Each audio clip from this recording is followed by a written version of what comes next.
El contrato social es simple. Tú obedeces las leyes, pagas tus impuestos, mandas a tus hijos al colegio. Y el Estado, a cambio, te protege. Esa es la promesa. Esa es la base de todo.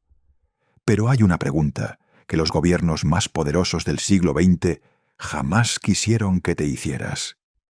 ¿Y si la amenaza no venía de fuera? ¿Y si el enemigo no era el soviético, ni el fascista, ni el terrorista? ¿Y si el peligro llevaba uniforme propio, hablaba tu idioma y firmaba sus órdenes con el sello oficial del Estado que juraste defender? Imagínatelo. Estás en San Francisco en 1950. Es septiembre. El aire huele a mar, como siempre. Tus hijos están en casa. Tú estás en casa. Nadie te ha avisado de nada. Y mientras duermes, un barco de guerra de la Marina estadounidense navega en silencio por la bahía y rocía la ciudad entera con una nube de bacterias durante 6 días seguidos. 6 días. Sin tu permiso, sin que nadie lo sepa, sin que nadie lo admita hasta décadas después. O imagínate esto. Entras a un bar en Nueva York. Un hombre atractivo te invita a una copa. Tú aceptas. La copa lleva LSD. Y al otro lado del espejo que tienes detrás, 2 agentes de la CIA beben martinis y toman notas mientras tú te desintegras psicológicamente en tiempo real. O imagínate lo peor. Tu bebé nace muerto. Lo entierras.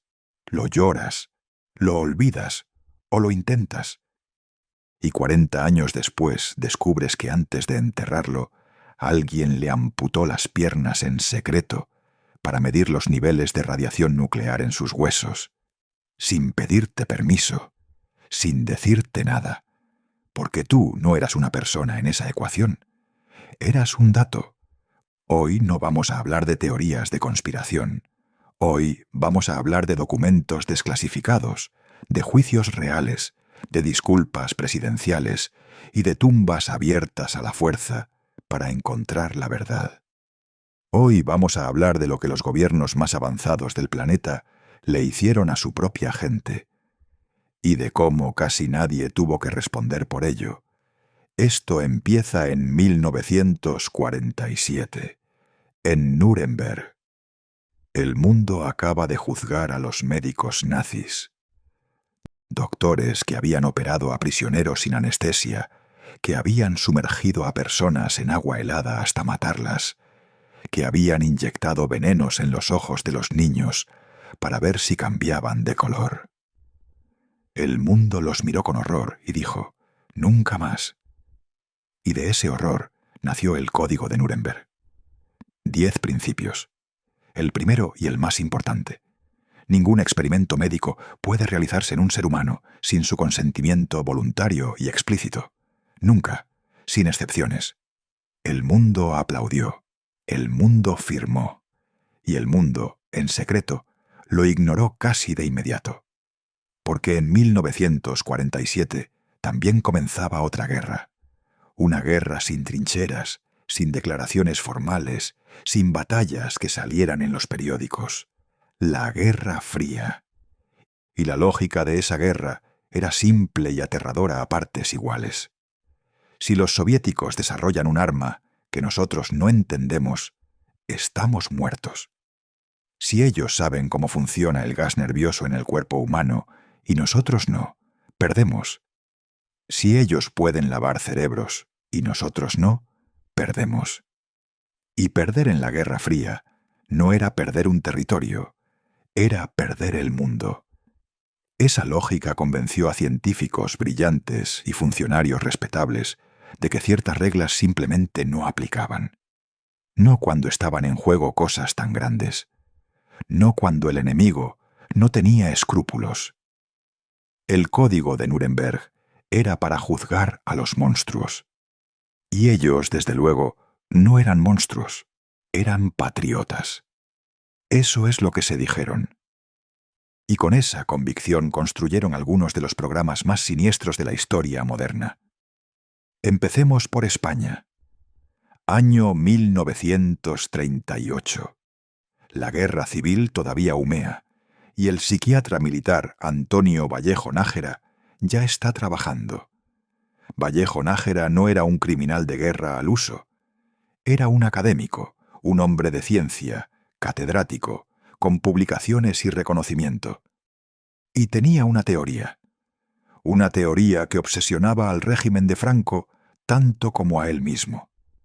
Creía que el marxismo no era solo una ideología, creía que era una enfermedad mental con base genética. El gen rojo lo llamaba. Y si existía un gen rojo, se podía encontrar. Y si se podía encontrar, se podía eliminar. Para buscarlo, Vallejo Nájera experimentó con prisioneros republicanos, mujeres capturadas en la batalla del Ebro, brigadistas internacionales, personas que ya no tenían ningún derecho, porque el Estado había decidido que no eran personas, sino especímenes. Los sometió a pruebas psicológicas, a entrevistas diseñadas para humillar, a condiciones pensadas para quebrarlos. Buscaba el marcador biológico de la inferioridad política. No lo encontró, porque no existía. Pero las conclusiones de sus estudios justificaron algo mucho más concreto y mucho más duradero. Si los hijos de los rojos nacían con esa predisposición genética, la solución lógica era separarlos de sus padres antes de que el contagio ideológico se completara. Darlos a familias de bien, familias del régimen. Esa idea, nacida en un laboratorio con pretensiones científicas, se convirtió en política de Estado. Entre los años 40 y los 80, miles de bebés fueron arrebatados a madres republicanas, a madres pobres, a madres solteras, a cualquiera que el régimen considerara inadecuada. Les decían que el niño había muerto, les mostraban un bebé muerto que no era el suyo, y el verdadero hijo crecía en otra familia, con otro nombre, sin saber nada. España todavía hoy está contando los muertos de esa historia. Todavía hoy hay hijos buscando madres y madres buscando hijos. La última víctima de los experimentos de Vallejo Nájera todavía no ha sido encontrada. Ahora vayamos a Suecia. Porque si España es el ejemplo del horror bajo una dictadura, Suecia es algo más perturbador todavía. Suecia en 1945 era exactamente lo que parece. Uno de los países más avanzados, más progresistas, más humanistas del planeta. Estado del bienestar, sanidad pública, igualdad. Todo lo que se supone que protege al ciudadano. Y en 1945, el gobierno sueco, en colaboración con la industria azucarera, diseñó un experimento llamado Vipeholm. El hospital de Vipeholm era una institución para personas con discapacidades intelectuales severas, personas que no podían defenderse, que no podían negarse, que no podían ni entender lo que les estaban haciendo. La pregunta científica era legítima. ¿Cómo se forman exactamente las caries? ¿Qué tipo de azúcar, en qué cantidad, en qué consistencia destruye los dientes con más eficacia? Para responderla, los investigadores fabricaron caramelos especiales. Caramelos pegajosos, diseñados específicamente para adherirse a los dientes y no soltarse, y los dieron a los pacientes de Vipeholm, en grandes cantidades, repetidamente, durante años. Los dientes de esas personas se pudrieron, literalmente, y cuando llegaron a ese punto, los investigadores les extrajeron las piezas con alicates para estudiarlas, sin anestesia en muchos casos, sin consentimiento en todos. Los resultados del experimento Vipeholm se publicaron en revistas científicas internacionales. Se citaron durante décadas. Contribuyeron de forma real y documentada a lo que hoy sabemos sobre la salud dental. Y durante 50 años, nadie en Suecia habló de cómo se habían obtenido esos datos. Pero el experimento más ambicioso en términos de escala no ocurrió en un hospital ni en un laboratorio. Ocurrió en una ciudad entera. Es septiembre de 1950. San Francisco. Tú eres Edward Nevin. Tienes 60 y tantos años. Acabas de salir de una cirugía y estás recuperándote en el hospital.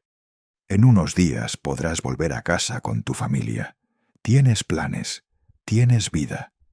Lo que no sabes es que desde el 20 de septiembre, un buque de la Marina estadounidense, llamado USS Carolyn, está navegando lentamente a lo largo de la bahía de San Francisco, dispersando en el aire enormes nubes de Serratia marcescens, una bacteria que los científicos de la Marina habían clasificado como inofensiva.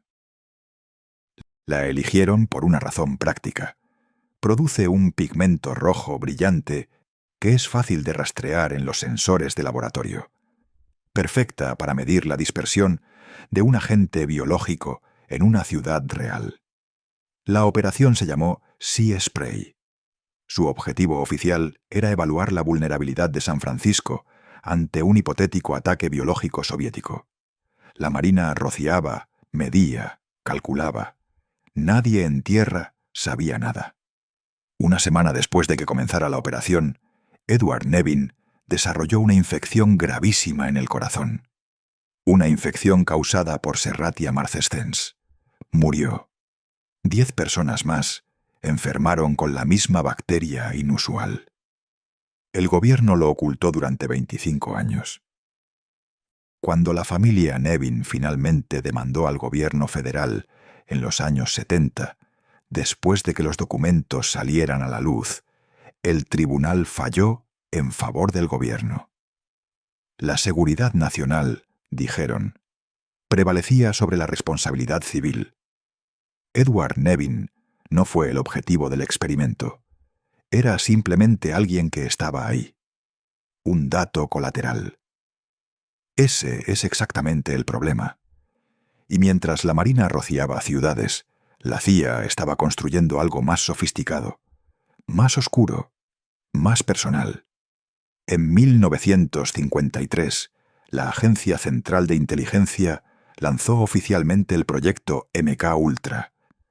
El objetivo era comprender y replicar las técnicas de control mental que supuestamente usaban los soviéticos.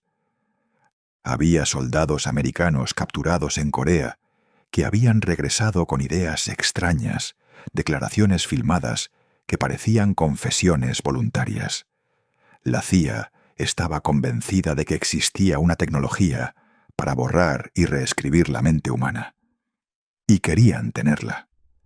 El director del programa era Sidney Gottlieb, un químico del gobierno con doctorado en Stanford, un hombre educado, inteligente, metódico, que durante la siguiente década presidiría más de 150 subproyectos de experimentación en seres humanos sin su consentimiento en universidades, hospitales, prisiones y pisos francos de todo el país.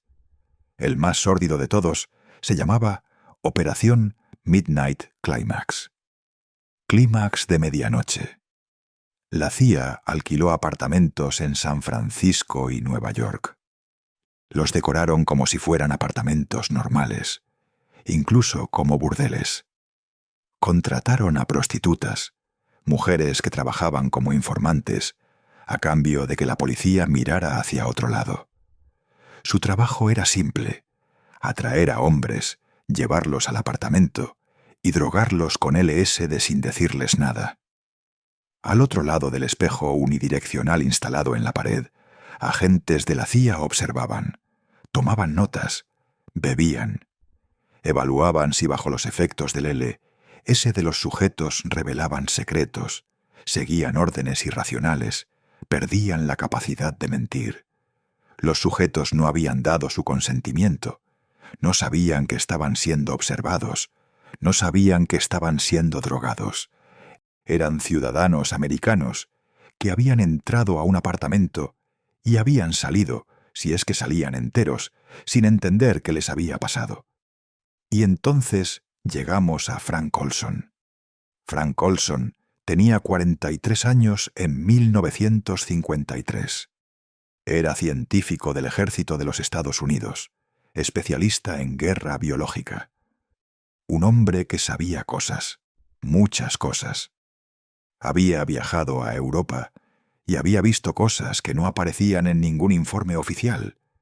Interrogatorios que terminaban con el sujeto muerto. Sustancias que se habían probado en prisioneros de guerra. La maquinaria más oscura del programa. Olson regresó cambiado. Le dijo a su esposa que había cometido un error terrible. Empezó a hablar de dejar el trabajo. Empezó a ser, en el lenguaje de la CIA, un riesgo de seguridad. En noviembre de 1953, Olson asistió a un retiro con colegas del programa en una cabaña de Maryland. Sidney Gottlieb preparó las bebidas. Puso 70 microgramos de LS en el licor Cointreau sin decírselo a nadie. Olson tuvo un colapso psicótico. En los días siguientes estuvo completamente desorientado, paranoico, incapaz de funcionar. La CIA lo llevó a Nueva York a ver a un médico. Lo hospedaron en la habitación 1018A del Hotel Statler. Con él estaba un agente de la CIA llamado Robert Lashbrook. En la madrugada del 28 de noviembre de 1953, Frank Olson cayó desde la ventana del 10º piso del hotel y murió en la acera. La versión oficial fue suicidio. Un hombre perturbado que había saltado por la ventana durante un episodio psicótico. Caso cerrado. Su familia nunca lo creyó. Pero tardaron 22 años en poder demostrarlo. En 1975, una comisión del Senado investigando los abusos de la CIA sacó a la luz el programa MKUltra. El nombre de Frank Olson apareció. La familia recibió una disculpa formal en el despacho oval. El presidente Ford les estrechó la mano. Les dieron una compensación económica. Se suponía que el asunto estaba cerrado. No lo estaba. En 1994, el hijo de Olson, Eric, exhumó el cuerpo de su padre. Un forense independiente determinó que Frank Olson había sufrido un golpe contundente en la cabeza antes de caer por la ventana. Un golpe que no era consistente con una caída. Era consistente con un golpe previo, intencionado, en la frente. Frank Olson no se suicidó. Frank Olson fue asesinado porque sabía demasiado. Y nadie ha ido a la cárcel por ello. Pero si la historia de Olson es la del hombre de dentro que fue eliminado, hay otra historia de ese mismo año que es la del extraño, que simplemente no tuvo ninguna oportunidad. Ronald Madison tenía 20 años en mayo de 1953. Era mecánico de la Royal Air Force británica. Un chico de clase trabajadora de Consett, al norte de Inglaterra. Novio, hijo. Un tipo normal que ganaba un sueldo normal. Y que un día vio un anuncio en la base militar buscando voluntarios para pruebas médicas. Le dijeron que iban a probar una cura para el resfriado común. Le dijeron que sería rápido. Le dieron un pase de fin de semana y algo de dinero. Firmó lo que le pidieron que firmara sin que nadie le explicara realmente nada. Lo llevaron a las instalaciones de Porton Down, el centro de investigación de armas químicas y biológicas del ejército británico. Lo metieron en una cámara y sobre el antebrazo, sobre el tejido de su uniforme, vertieron 200 miligramos de sarín. Gas nervioso puro. El mismo agente químico que décadas después se usaría en ataques terroristas en el metro de Tokio. El sarín no es un veneno que mates. Es un veneno que te destruye de dentro hacia afuera. Bloquea el sistema nervioso. Los músculos dejan de obedecer. El cuerpo convulsiona. Los pulmones se paralizan. No puedes respirar, pero estás consciente. O lo estás durante un rato. Ronald Madison murió en 45 minutos. El Ministerio de Defensa entregó el cuerpo a su padre en un ataúd de acero, sellado con pernos, con instrucciones de no abrirlo. Dentro faltaban órganos que habían sido retenidos para análisis. El padre nunca supo exactamente por qué había muerto su hijo. El veredicto oficial fue muerte accidental. Durante 50 años, muerte accidental. En 2004, después de que la familia luchara durante décadas, un tribunal británico reabrió el caso. El nuevo veredicto fue claro. Ronald Madison había sido asesinado ilegalmente por negligencia del gobierno de Su Majestad. Nadie fue a la cárcel. El Ministerio de Defensa emitió una declaración lamentando el incidente. Y mientras estos experimentos se desarrollaban en laboratorios secretos y pisos francos y cámaras de gas, había otro programa. Uno que no necesitaba cámaras ni espejos. Uno que operaba a plena luz del día, con financiamiento federal, publicado en revistas médicas, con médicos que tenían nombres y apellidos y carreras respetables. El experimento Tuskegee. En 1932, el Servicio de Salud Pública de los Estados Unidos inició un estudio sobre la sífilis sin tratar en hombres negros de Alabama. 400 hombres con sífilis, todos pobres, todos sin educación formal, todos a los que les dijeron que estaban recibiendo tratamiento para la sangre mala, una expresión local vaga que no significaba nada específico. No estaban recibiendo ningún tratamiento, estaban siendo observados. Los investigadores querían documentar cómo progresaba la sífilis sin intervención en el cuerpo de un hombre negro, porque en aquella época había gente en la medicina americana que creía que la raza afectaba a la progresión de las enfermedades. Ese era el marco científico. Ese era el racismo institucionalizado con bata blanca. En 1947, la penicilina se convirtió en el tratamiento estándar para la sífilis, curable, barata, accesible. El estudio debería haber terminado ese año. Esos hombres deberían haber recibido el antibiótico y haber vuelto a casa con sus familias. El estudio no terminó. Los investigadores decidieron continuar. Querían ver la progresión completa de la enfermedad. La cura existía y eligieron no darla. Durante 40 años, esos hombres siguieron muriendo. Siguieron contagiando a sus esposas. Sus hijos nacieron con sífilis congénita. Y el Servicio de Salud Pública de los Estados Unidos seguía tomando notas.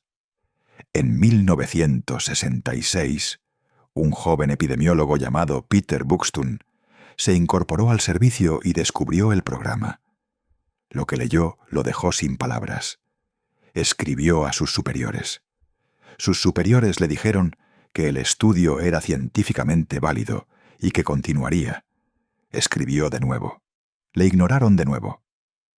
En 1972, Buxton filtró los documentos a un periodista del Washington Post. La historia salió en primera plana. El escándalo forzó al Congreso a abrir audiencias. El programa fue detenido. El gobierno pagó $10 millones en compensaciones. En 1997, el presidente Clinton convocó a los supervivientes y sus familias a la Casa Blanca y les pidió disculpas formalmente. El acto duró 40 minutos.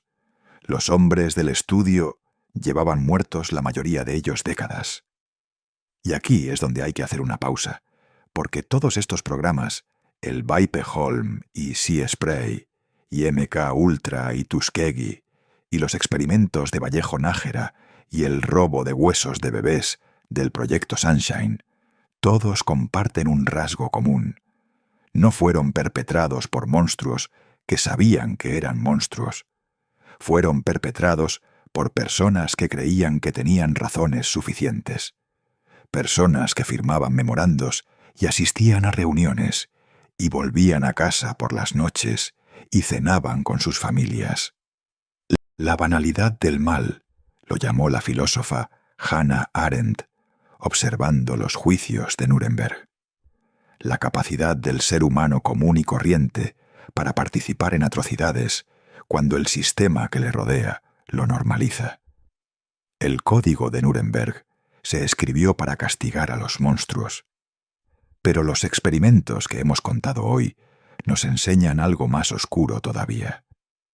Que la línea entre la seguridad nacional y la atrocidad médica es más frágil de lo que queremos creer.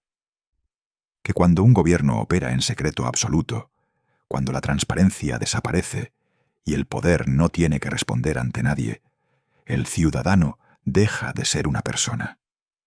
Se convierte en un dato, en un sujeto, en una variable en una ecuación que alguien consideró más importante que tu vida. Estos escándalos forzaron cambios reales. Los comités de ética en investigación médica, las leyes de consentimiento informado, los protocolos internacionales que hoy protegen, en teoría, a cualquier persona que participe en un estudio científico. Todo eso nació en parte del horror que hemos contado hoy. Pero las cicatrices no se cierran con legislación. Suecia tardó décadas en admitir la esterilización forzosa de 60.000 de sus ciudadanos. España sigue sin saber cuántos niños robados siguen vivos sin conocer su verdadera identidad. La familia de Frank Olson sigue esperando que alguien sea juzgado por la muerte de su padre.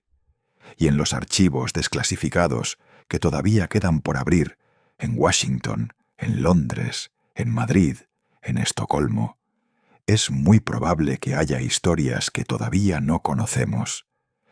Eso es lo más inquietante de todo. No lo que sabemos. Lo que todavía no sabemos.